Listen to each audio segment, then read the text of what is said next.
आत्मसंयम यानी अपने मन, इंद्रियों और इच्छाओं को काबू में रखना। सनातन धर्म में आत्मसंयम को मनुष्य के चरित्र की सबसे बड़ी शक्ति माना गया है। श्री कृष्ण ने भी गीता में कहा है, उद्धरेदात्मनात्मानम, आत्मा ही अपने उद्धार का साधन है। यानी जो अपने मन को वश में कर ले वही जीवन का असली विजेता होता है। आत्मसंयम क्यों जरूरी है? क्योंकि मन बहुत चंचल होता है। इंद्रियां बार बार हमें भटकाती हैं।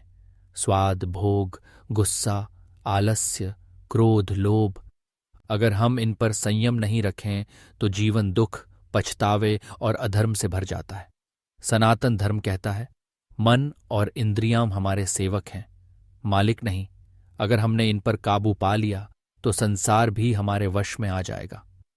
आत्मसंयम के प्रकार: एत वाणी का संयम, कभी किसी को कटु वचन न कहो। जो बात दिल दुखाए उसे न बोलना ही अच्छा।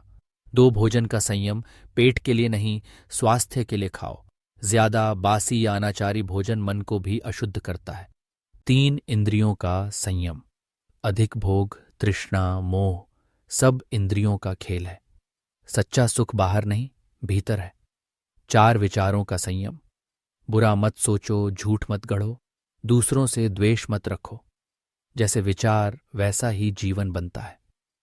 आत्मसंयम के लाभ: मन शांत रहता है, जीवन में कोई पछतावा नहीं होता, स्वास्थ्य अच्छा रहता है, अध्यात्म और ईश्वर के मार्ग में प्रगति होती है, कर्म शुद्ध होते हैं, फल भी शुभ आता है। उदाहरण: हनुमान जी शक्ति, बल, विद्या होते हुए भी पूर्ण संयमी। भीष्म पितामह, जीवन भर ब्रह्मचर्य का व्रत और संयम। महात्मा गांधी, व्रत, उपवास, वाणी और मन का जबरदस्त आत्मसंयम। ये सब दिखाते हैं कि संयम से ही इंसान महान बनता है। आत्मसंयम का अभ्यास कैसे करें? नियमित ध्यान और योग, भगवद गीता, उपनिषद, संतवाणी पढ़ें, साधु संतों की संगति करें, धीरे धीरे इच्छाओं पर विजय पाएं। सनातन धर्म कहता है, जो खुद को जीत ले वही सबसे बड़ा विजेता है। आत्मसंयम से ही मनुष्य मोक्ष, शांति और सच्चे सुख को पा सकता है। तो आइए हम भी संयमित जीवन की ओर कदम बढ़ाएं।